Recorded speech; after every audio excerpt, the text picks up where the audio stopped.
Ryan Seacrest here. When you have a busy schedule, it's important to maximize your downtime. One of the best ways to do that is by going to ChumbaCasino.com. Chumba Casino has all your favorite social casino games like spin slots, bingo, and solitaire that you can play for free for a chance to redeem some serious prizes. So hop on to ChumbaCasino.com now and live the Chumba life. Sponsored by Chumba Casino. No purchase necessary. VGW Group. Void where prohibited by law. 21 plus. Terms and conditions apply. Thank you for being an incredible supporter of the 10X Podcast Group, the home of the skillful art of manipulation. We're thrilled to have you as part of our growing community. If you haven't already, we'd love for you to follow us on your favorite podcast platform. Your likes and comments mean the world to us and help us reach a wider audience with our stories. Plus, with new episodes released every day, your feedback plays a vital role in shaping what we create. It truly makes a difference. Your loyalty and enthusiasm fuel our passion for crafting gripping tales, and we're so grateful for your support. Today, we're excited to present The Grief Hacker, a story that promises to keep you on the edge of your seat. Let's dive into this thrilling narrative together. Chapter 1: The Art of the Scam. I don't believe in karma. If it were real, I'd have been struck down by now. But here I am, still breathing, still taking, still profiting off the grief of others. Some people build their fortunes with sweat and discipline. Others inherit wealth through luck, bloodlines, or connections. Me? I've made my living in the quiet spaces between tragedy and charity, slipping unseen between the cracks of human suffering, feeding on the misplaced generosity of the naive. I didn't start out a thief. No one does. You wake up one day, hungry, broke, watching the world move forward without you, and you realize something. Honest work is a slow death. You could grind yourself into dust for pennies, or you could take what's already falling off the table. I chose the latter, and I never looked back. GoFundMe changed the game for people like me. Before, you had to run cons in person, spin sob stories on the street, prey on old ladies with checkbooks. But now, a well-crafted story, a few stolen photos, and the money just appears. I can steal from 1,000 people at once, and they won't even notice. But I don't just steal, I curate. I don't waste my time on petty scams. No fake cancer patients, no dog surgeries. That's amateur work. I go for the big hauls, the ones people throw money at without a second thought. The freshly dead. A young father taken too soon. A mother struck by a drunk driver. A firefighter lost in the blaze. A soldier killed in action. Their families don't have time to question where every dollar goes. Their grief makes them careless. Their pain makes me rich. I watch the news like a stock trader watching the markets, tracking deaths, weighing potential. A hit-and-run victim? Maybe a few grand. A mass shooting survivor? That's real money. But nothing beats a fallen soldier. Americans will empty their wallets for a dead war hero. And that's how I found Sergeant Matthew Dawson. He was perfect. A decorated Marine, killed on deployment in some nameless desert. He had a widow, a baby on the way. His unit, loyal, heartbroken, set up a fundraiser to support his family. They poured their guilt, their love, their loyalty into that campaign, and within hours, the donations flooded in. 50 grand in a day. I was in before the second donation cleared. The trick is simple. I cloned the page using a near-identical URL. I even stole their first few updates and reposted them on my version. People donating from news articles or Facebook shares never double-check the link. They just click and give, and give, and give. By the time they noticed, I had pulled out over 30 grand. Easy money. Another day, another score. I didn't feel guilty. Why should I? It's not like I'm putting a gun to their heads. They chose to donate. I just made sure it went to the right place, my pocket. And then the emails started. We know. We're coming.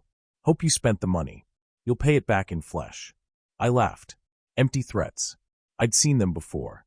The internet was full of tough guys who talked big, but never did shit. I kept moving. Cashed out my accounts. Wiped my devices. Rented a new apartment across the city.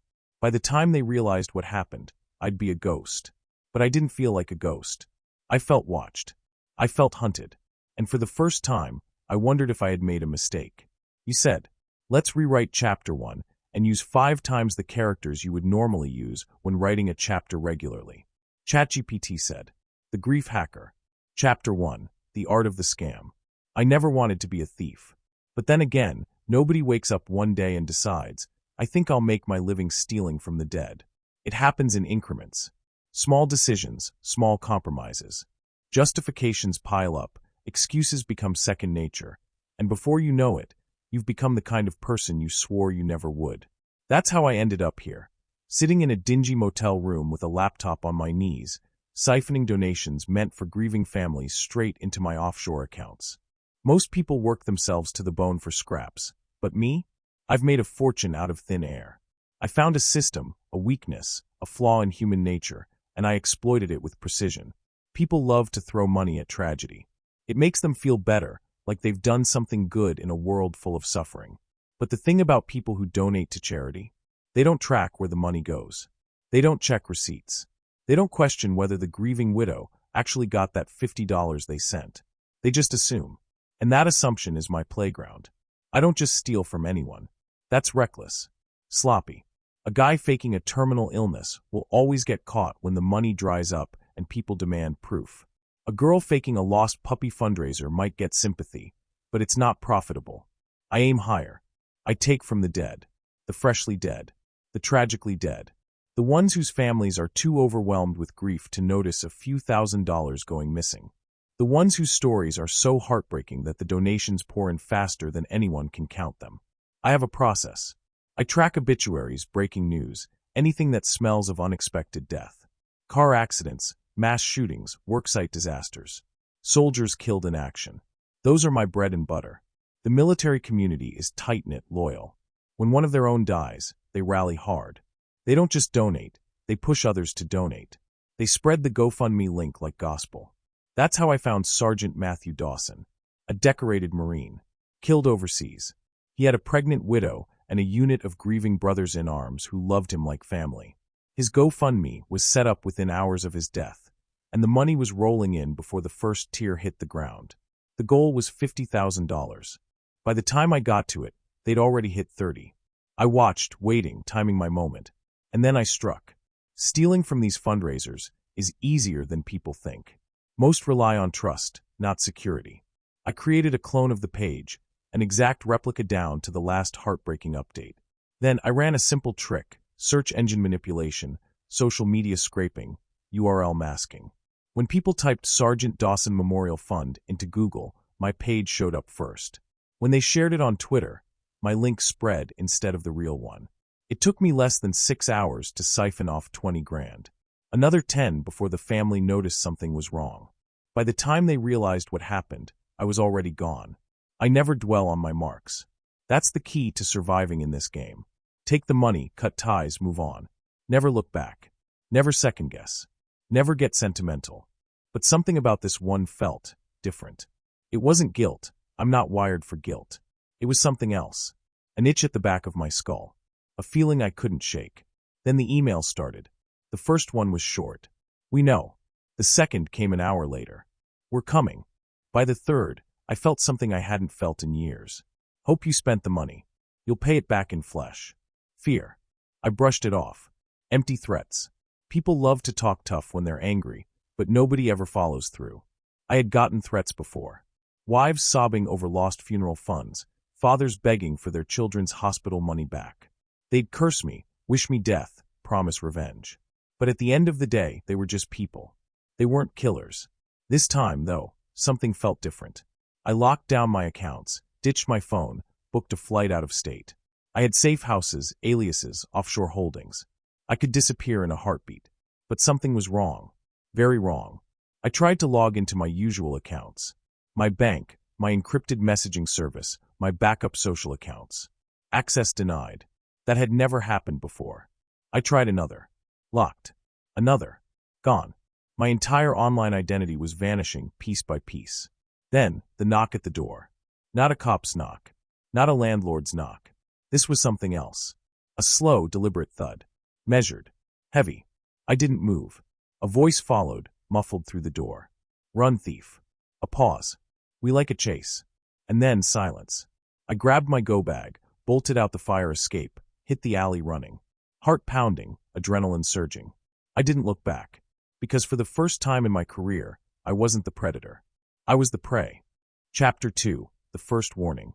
I ran like my life depended on it, because for the first time, I was certain that it did. The city blurred around me as I tore through the alley, lungs burning, legs pumping. The streets were wet from a recent rain, reflecting the glow of neon signs and streetlights, warping reality into something surreal. I dodged past a homeless guy slumped against a dumpster, nearly slipped on a pile of trash bags, and kept going. Every instinct screamed at me to get distance, to put miles between me and that door, between me and them. Because this wasn't a warning. It was a promise. I didn't stop running until I reached a parking garage 3 blocks away. I ducked behind a rusted sedan, gasping for air, and forced myself to think. My pulse hammered in my ears, my body vibrating with the electric panic of prey, realizing it's being hunted. Who the fuck were these people? I had pulled off 100 of these scams, maybe more. I had taken from grieving mothers, devastated families, entire towns mourning their lost sons and daughters. Sure, some had come looking for me, desperate and angry, but they had never found me. These guys, they found me in days. They cut off my money. They locked me out of my own accounts. They knew my address. And worse, they weren't police. Cops knock like they're owed something, like their badge is a shield against the world. These guys knocked like they already owned me. I forced my breathing to slow. Think. I had one advantage. I knew how to disappear. I had go bags stashed in lockers across the city, fake IDs, burner phones. I could be out of state by morning. I just needed to. My phone buzzed. The burner. The new burner. Hello, it is Ryan, and I was on a flight the other day playing one of my favorite social spin slot games on ChumbaCasino.com. I looked over at the person sitting next to me, and you know what they were doing? They were also playing Chumba Casino. Coincidence? I think not. Everybody's loving having fun with it. Chumba Casino is home to hundreds of casino-style games that you can play for free anytime, anywhere, even at 30,000 feet. So sign up now at ChumbaCasino.com to claim your free welcome bonus. That's ChumbaCasino.com and live the Chumba life. No purchase necessary. VGW Group. Void where prohibited by law. See terms and conditions. 18+. The one nobody was supposed to have the number to. My stomach turned to ice. The screen showed a blocked number. I let it ring. Another buzz. A text. Answer the phone. I felt like a puppet on strings, helpless as my body moved against my will. My thumb swiped across the screen. I lifted it to my ear. Silence. Then a voice. Low. Cold. Amused. You run fast. I didn't respond. My mouth felt glued shut. But we're faster. My mind raced. What do they want? Here's how this works, the voice continued. Calm. Too calm. You stole from Sarge. That wasn't your first mistake. Your first mistake was thinking we wouldn't find you. Your second mistake? Thinking you could keep the money. I swallowed hard. Listen. No, you listen. A pause. The sound of a chair creaking. Unbothered. Relaxed. We already locked your accounts. You're broke. You have nothing. But you're still breathing. That means we're feeling generous. Generous. Right. I'll give it back, I said, licking my lips. My voice felt dry, weak. Every penny. A soft chuckle. You think this is about money? My fingers clenched around the phone. You stole from family, the voice continued. You don't steal from family. Not without consequence. Family. The word sat heavy between us. I had heard about guys like this. Military types. The kind that didn't just serve together, but bled together. The kind that called each other brother without irony. The kind that never let a debt go unpaid. You're lucky, though, the voice went on. Sarge had a soft spot for rats. We're going to give you a choice. My jaw clenched. You have 12 hours to transfer the money back. Every cent. And then you leave. New name. New city. You never steal from another soldier's family again. You disappear, and we forget you ever existed. I let out a slow breath. That was it. I could walk away from this. And if I don't? Silence. Then we make sure you disappear forever. The line went dead. I exhaled. 12 hours. I could fix this. I'd get to one of my backups, access a different account. I could move the money back. Maybe even cut my losses and a second text. I opened it, and my blood ran cold. A photo. Of me. With the money. Not just a screenshot. A live shot. Taken at the ATM when I withdrew my first chunk. Clear as day. Another text. We're watching. I felt sick. How? I planned for this. I prepared for this. But somehow, they were always one step ahead. I wasn't just being hunted. I was already caught. Chapter 3. Hunted. I don't panic. Not usually. Panic is for people who don't know how the game is played. People who make dumb choices that get them caught. The moment you start running without a plan, you're already dead. That's what I've always believed. That's what's always kept me ahead. But sitting in that cold, empty parking garage, staring at a photo of myself withdrawing stolen money, my stomach twisted with something I hadn't felt in years. Pure, unfiltered fear. I wanted to believe it was a bluff, that maybe they had found some public security footage, enhanced it, used it to scare me. But no, this was different. The angle, the clarity, the timing. This wasn't some old clip pulled from an ATM's security system. This was taken in real time. They weren't just hunting me. They had been watching me the entire time. I swallowed the rising nausea, forcing my brain into survival mode. 12 hours. I had 12 hours to put the money back. I pulled out my burner phone, my fingers shaking as I tapped through my last remaining accounts. Most were locked. Some were completely wiped. But one account still had access. Balance, $6,743. Fucking hell. That was all that was left. My offshore funds were gone. My fake business accounts? Empty. They had taken everything. I let out a slow breath, willing myself to stay calm. Think. I needed more money. Fast. And I needed a safe place to regroup. I yanked open the glove compartment of the rusted sedan I had ducked behind, pried out a small black case. Inside, another phone, another identity. A lifeline.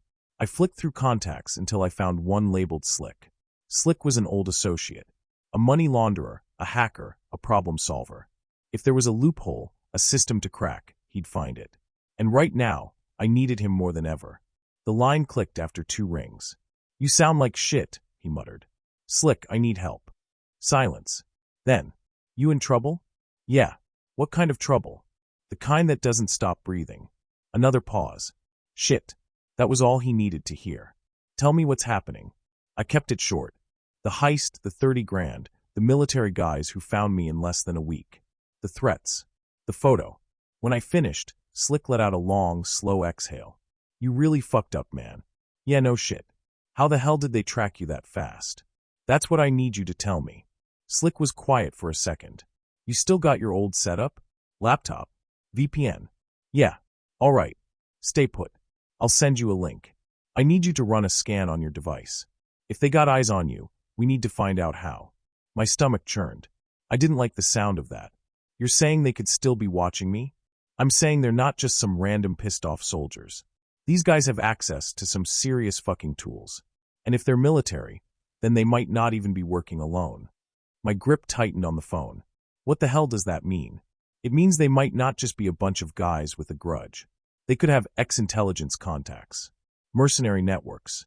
Hell, they could even have law enforcement ties.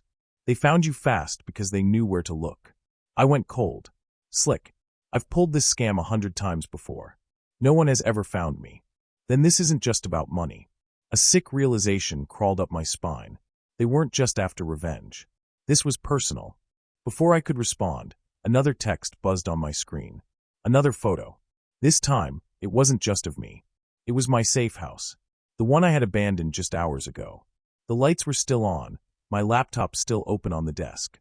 And in the foreground, a pair of boots, military issued, standing inside the fucking apartment. Another text. 12 hours. My stomach clenched. Slick's voice snapped me back. "You still there?" "They're inside my place." Silence. Then a sharp breath. "Run." The line went dead. I was already moving. I ditched the parking garage, disappearing into the back alleys, moving fast, sticking to the shadows. I knew better than to go back to my usual hideouts. If they had access to my devices, my movements, then every one of my old safe spots was compromised. I needed somewhere new. Somewhere off the grid. A name popped into my head. Milo. Milo wasn't a hacker, wasn't a tech guy, but he knew how to disappear. He had been running scams long before I was in the game, hiding in plain sight, dodging the law for decades. If anyone knew how to lay low, it was him. I pulled out my last burner, dialed his number.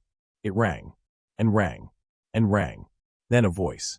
"Heard you got some heat on your ass." Of course. They knew before I even told them. "I need a place to crash." "You bring company?" "Not if I can help it." Milo was quiet for a second. Then, "Warehouse. District 17. You know the one." I knew it. And I also knew that if I went there, there was no turning back. This wasn't just some grift gone wrong anymore. This was a fucking war. Chapter 4. The Debt Collector. I kept moving. Always moving. Cities are like living organisms. They breathe, they pulse, they shift.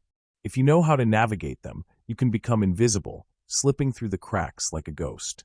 Right now, that's exactly what I needed to be, a shadow, a whisper, a phantom on the wind.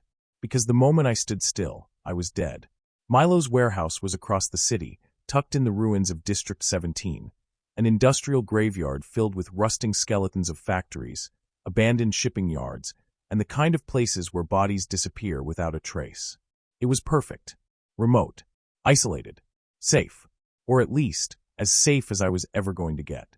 I took the long route, changing cabs, hopping buses, walking through crowds, doing everything I could to make sure no one was tailing me. But the problem was, I didn't know what I was running from. They were watching me, tracking me, cutting me off from the world. I had spent years perfecting the art of vanishing, and yet they found me in days, which meant they weren't just watching my devices. They were watching me. By the time I reached the warehouse, my paranoia had twisted itself into something almost tangible, slithering beneath my skin like a living thing. Every streetlight felt like a spotlight. Every car engine sounded like it was creeping toward me.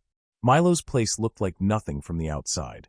A forgotten shipping depot, its corrugated metal siding rusted, the windows either smashed or boarded up. A perfect hideout. I knocked twice. Paused. Knocked 3 more times. A slot in the door slid open, revealing a pair of eyes, cold, assessing. Then the locks clicked. The door creaked open. Milo hadn't changed. Tall. Wire-thin. Sharp as a blade. His hair was buzzed short, his expression unreadable. He stepped aside, letting me in without a word. Inside, the warehouse smelled like dust, oil, and old cigarettes. A single hanging bulb buzzed overhead, casting flickering shadows across stacks of crates, mismatched furniture, and an old couch covered in a tattered blanket. "You look like shit." I exhaled. "Nice to see you too." He shut the door, locking it behind me. "Who the fuck did you piss off?" I didn't answer right away. Instead, I dropped onto the couch, rubbing my temples. The exhaustion was creeping in, gnawing at the edges of my mind. But I couldn't afford to sleep. Not yet. It is Ryan here, and I have a question for you. What do you do when you win? Like, are you a fist pumper, a woohooer, a hand clapper, a high fiver? I kind of like the high five, but if you want to hone in on those winning moves, check out Chumba Casino. At ChumbaCasino.com, choose from hundreds of social casino-style games for your chance to redeem serious cash prizes. There are new game releases weekly, plus free daily bonuses, so don't wait. Start having the most fun ever at ChumbaCasino.com. No purchase necessary. VGW Group. Void where prohibited by law. See terms and conditions. 18+. You ever hear of Sergeant Matthew Dawson? Milo gave me a long, slow look. Yeah, dead Marine. Kia overseas. Big charity drive. That you? I nodded. Jesus Christ. He exhaled, pacing. You couldn't pick an easier target? Had to go for the one group of people you never fuck with. I didn't answer. Because I already knew. You don't fuck with soldiers. It was an unspoken rule in the game. You could steal from corporations, scam the government, even con rich idiots out of their trust funds. But veterans? War heroes? The guys with nothing left to lose? That was suicide, and I had walked straight into it. Milo dragged a chair over, sat down, and fixed me with a look that was somewhere between pity and disbelief. All right, talk. So I did. I told him everything. The scam. The 30 grand I siphoned before they noticed. The emails, the phone calls, the photo of my apartment. The fact that they knew my every move before I even made it. Milo didn't interrupt. He just listened, his fingers tapping against the arm of the chair. When I finished, he let out a slow whistle. Yeah, you're fucked. I leaned forward. I need to know how they found me. They didn't just find you, he said. They erased you. That's a different kind of skill set. That's what was scaring me the most. These guys weren't amateurs. They didn't just track me down. They dismantled my entire operation in less than a week.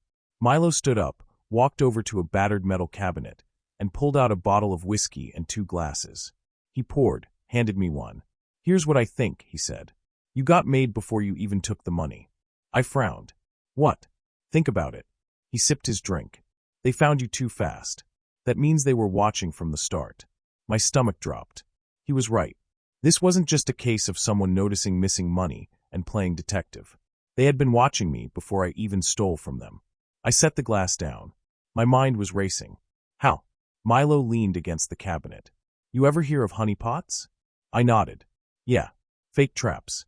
Hackers use them to lure in idiots. What if the GoFundMe was a honeypot? The realization hit me like a sledgehammer. I hadn't hacked them. They had hacked me. They set it up. Not the real GoFundMe, but a second one. A decoy. And I walked right into it. Milo sighed, setting his glass down. They wanted you to take that money. They let you do it. Then, when you moved it, they followed the trail. They burned your accounts, locked you out, took control. And now they're closing in. I felt sick. I had played myself.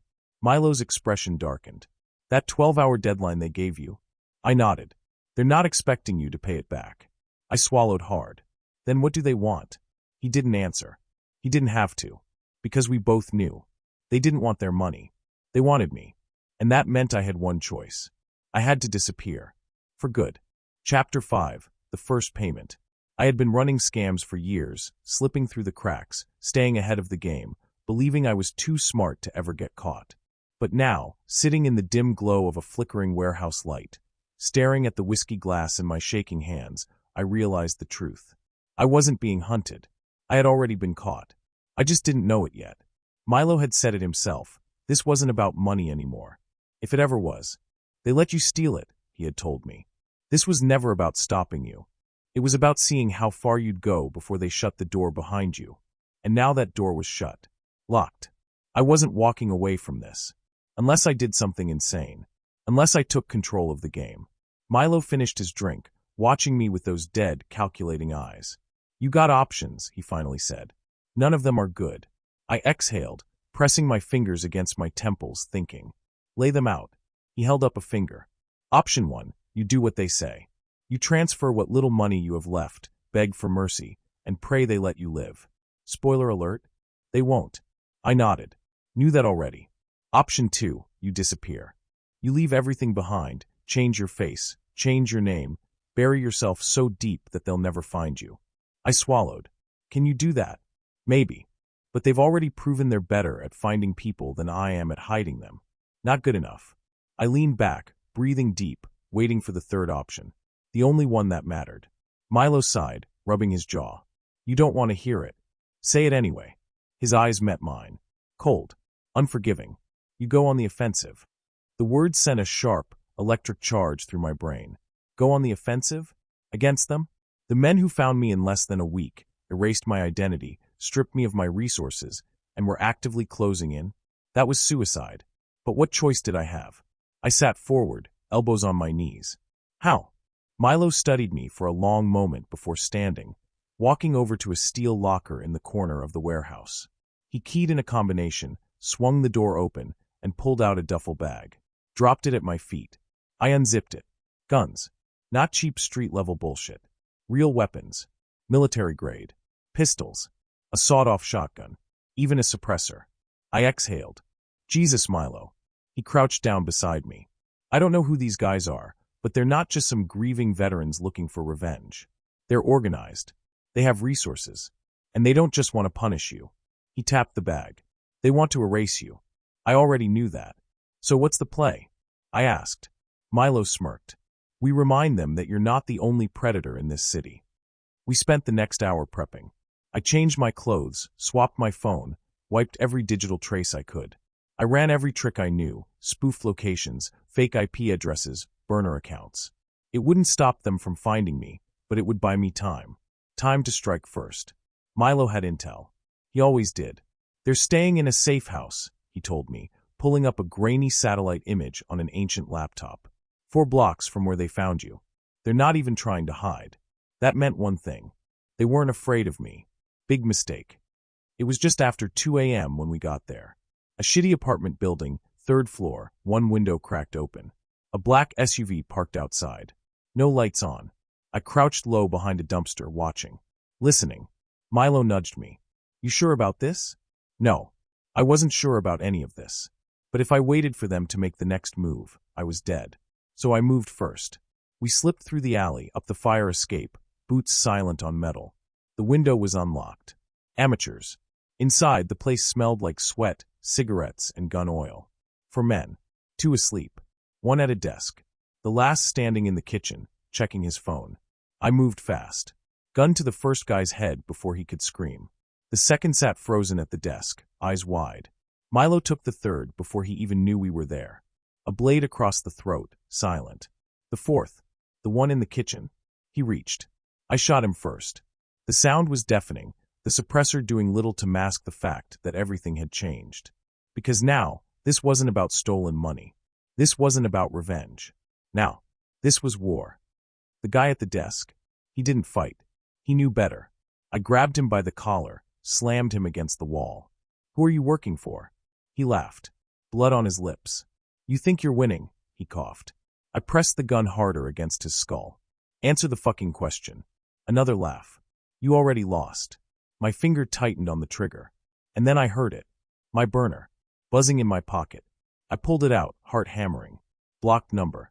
I answered. Silence. Then. Impressive. I swallowed.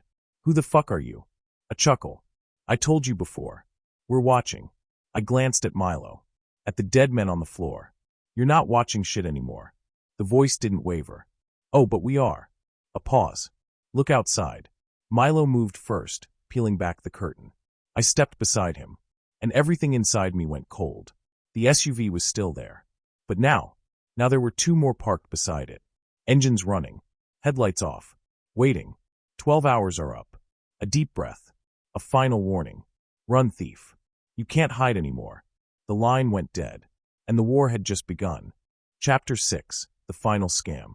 We had underestimated them. That was the first mistake. The second mistake was thinking they were just men, grieving, angry, out for justice. But this wasn't justice.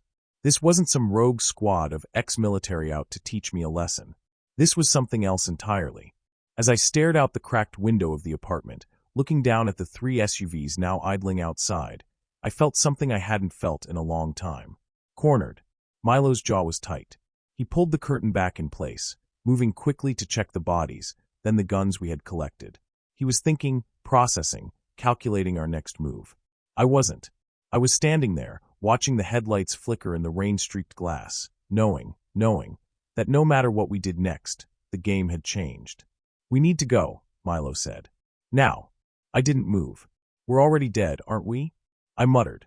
Milo grabbed my shoulder, shook me hard enough to snap me out of whatever shock was gripping me. Not yet. I exhaled. Focus. Survive now. Worry about the rest later. We moved fast. I grabbed the dead man's phone off the desk, shoving it into my pocket. Milo checked the hallway before signaling for me to follow. We slipped out of the apartment, down the emergency stairs, silent, quick, barely breathing. By the time we hit the alley, the rain had started coming down harder, thick sheets of water pounding against the pavement. We need a car, Milo muttered. No shit. The SUVs hadn't moved yet. They were waiting, watching. I had pulled 100 scams before, but nothing had prepared me for this. I was always the one pulling the strings, staying 3 steps ahead. But now I was the mark, and I had no idea who was playing me. The chase. We ran. The city blurred past us in streaks of neon and shadow. We moved fast, not fast enough. We barely made it 3 blocks before we heard the engines. Then the tires screeching. Then the headlights flashing behind us, illuminating the alleyway like a goddamn spotlight. Move. We cut left, ducking into a side street, but the SUVs were faster, cutting us off before we even made it to the next block. Milo grabbed my jacket, yanking me into another alley, shoving me up a fire escape. I scrambled. Slipped. Fucking climb. My palms were slick with rain. My heartbeat was a roar in my ears. We made it to the rooftop just as the first SUV doors opened. I didn't wait to see who stepped out. We ran. We jumped from one rooftop to another, boots skidding on wet gravel, lungs burning. I didn't look down. I didn't look back. I just kept running, kept moving, because if I stopped, I was dead. The ghost network. We didn't stop running until we were 4 neighborhoods away, soaked through, shivering in the cold, crouched behind a dumpster in some forgotten back alley. Milo wiped the rain from his face, breathing hard. We can't keep doing this, he said. They'll find us every time. I pulled the stolen phone from my pocket. It was still locked, but I wasn't worried about that. Then we stopped running. Milo frowned. What the hell are you talking about? I held up the phone. We find them first. Milo's expression shifted. Understanding. Then hesitation. This is suicide. I smirked, even though I didn't feel it. So is waiting. Milo let out a breath, running a hand through his hair before nodding. All right, hacker. Let's see what you can do. We found an old internet cafe 2 blocks over, a relic from the early 2000s, barely still in business. It was empty, save for a half-asleep cashier behind the counter, lost in his phone. Perfect. We took a back booth, wiping the stolen phone dry. Milo pulled out a cable, linking it to his laptop, running a bypass to break the lock screen. 5 minutes later, we were in. And what we found changed everything. The truth. I expected texts, maybe call logs, something that would tell us who the hell was after us. I wasn't expecting government-level encryption. Shit, Milo muttered. This isn't just some ex-military guys with a grudge. These are professionals. I scrolled through the messages. Most were wiped. But the ones that weren't. Package secured. Awaiting extraction. Ensure target does not escape again. Asset must be retrieved. Termination is last resort. My breath stalled in my throat. Asset. I whispered. They're calling me an asset? Milo was staring at the screen like it had personally insulted him. This isn't revenge. I looked at him. Then what the fuck is it? He hesitated. Then, they don't want to kill you. He turned the screen toward me. There, at the bottom of the message thread, was the last text sent from this phone. It wasn't a threat. It wasn't an order. It was a name. A real name. Mine. My real birth name. The one I hadn't used since I was a kid. The one I had buried years ago. I went numb. How? I whispered. Milo didn't answer. He didn't have to. Because we both knew what this meant. This wasn't just a scam gone wrong. This wasn't just about stolen money. This was about me. Who I really was. And why they wanted me alive. The setup. We need to go.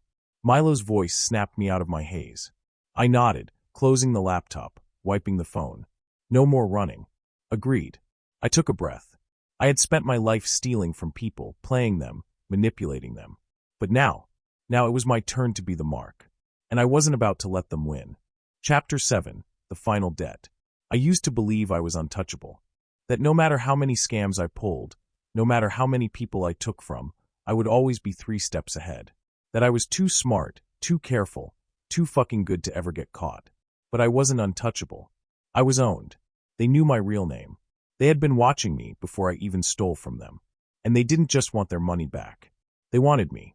The revelation sat heavy in my chest as Milo and I walked out of the internet cafe.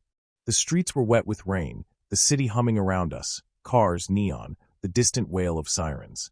We had hours left. Maybe less. They were coming. And we weren't running anymore. The setup. We made our way back to Milo's warehouse. It was the only place we had left, the only spot we could control. And control was the only advantage we had. We spent the next hour setting up. Weapons loaded. Phones wiped. Traps placed. Milo's hands moved fast, stringing together makeshift explosives from the supplies he had stashed in the back. They'll come in waves, he muttered. First recon, then force, then cleanup. I swallowed. Cleanup. He didn't look up. Means if they can't take you alive, they erase everything. Everything. Including me. I clenched my fists. Not happening. The arrival. The first sign of them came an hour later. The same black SUVs. This time, they didn't park down the block. This time, they pulled up right outside. The back doors opened. Men stepped out. Not just men. Operatives. The kind who moved like ghosts, who didn't hesitate, who didn't waste words. I watched them from the window, heart hammering. They weren't here to negotiate. They were here to finish this. Milo exhaled. We don't let them in. I nodded. Agreed. We waited. Waited for them to make the first move. And then, they did. The first bullet. The warehouse door exploded inward, a tactical charge blowing the hinges clean off. Smoke flooded the space, the sharp tang of burning metal filling the air. Then the first gunshot. Milo dropped behind cover, returning fire. The sound was deafening in the enclosed space, bullets slamming into walls, crates, metal beams. I moved fast, flanking left, catching one of them off guard as he swept the room. I put 2 bullets in his chest. He dropped. Another came in right after him. I barely ducked in time, the shot whizzing past my head, punching through the wall behind me. I didn't think. I turned, fired, took him down. I had never killed before. But right now, in this moment, that didn't matter. Right now it was them or me. And I wasn't planning on dying today. The last call. The fight lasted minutes, but it felt like a lifetime. By the time the last body hit the ground, Milo was bleeding from a graze to the arm, and I was down to my last clip. The warehouse was ruined, bullet holes everywhere, the scent of blood and gunpowder thick in the air. And then, the phone rang. Not mine, one of theirs. I picked it up. Well done. The same voice. The same fucking voice. I tightened my grip. Who the fuck are you? A pause. You're still asking the wrong questions. A chuckle. You think you won something tonight? I looked around. Looked at the bodies. At the blood. Yeah, I do. Another chuckle. Then why do you still feel like you lost? The line went dead. And in that moment, I realized the truth. This wasn't over. This would never be over. The aftermath. Milo and I left before backup arrived. We burned the place. Wiped everything. Disappeared. I had spent my life running scams. Stealing identities. Draining bank accounts. But this was the first time someone had stolen mine. And I had a feeling it wouldn't be the last. Hello, it is Ryan, and we could all use an extra bright spot in our day, couldn't we? Just to make up for things like sitting in traffic, doing the dishes, counting your steps, all the mundane stuff. That is why I'm such a big fan of Chumba Casino. Chumba Casino has all your favorite social casino-style games that you can play for free anytime, anywhere with daily bonuses. That should brighten your day a little. Actually, a lot. So sign up now at ChumbaCasino.com. That's ChumbaCasino.com. No purchase necessary. VGW Group. Void where prohibited by law. See terms and conditions. 18+.